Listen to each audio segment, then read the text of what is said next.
اگر شما محصولات سازید که آن را آدمان به حساب استفاده میبرند و یک بار سنجیده استفاده بردن را دوام دهند، کامیاب میشوید. مثال شما انا این تلفن را استفاده میبرید، تلفن دیگر گرفتن نمیخواهید. درست. سیرش انا همین است. یعنی معلوم میشود که ساختن محصولات برای عامه مردم و همچنان آن را یک بار سنجیده رو نگردانند، آن را باز استفاده برند، زیرا طلبات را قانع میسازد. انا آنگاه تو واقعا کامیاب و میلیاردر میشوی.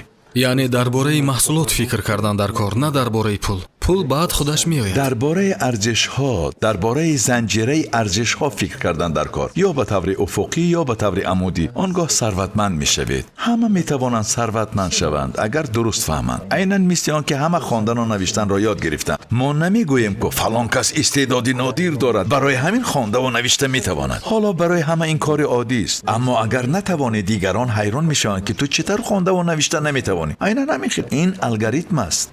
موفقیت پیشگویی شونده است. مثل که اگر ورزشکار خوب مشق کند موفق می شود، ولی در سر آدمان این فکر را جا کردند که اگر در تقدیرت بای شدن نباشد هیچگاه بای نمی شوی.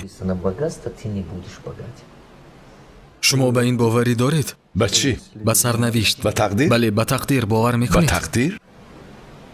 من میدانم که من خودم میخوانم، گپ دیگران را گوش نمی کنم.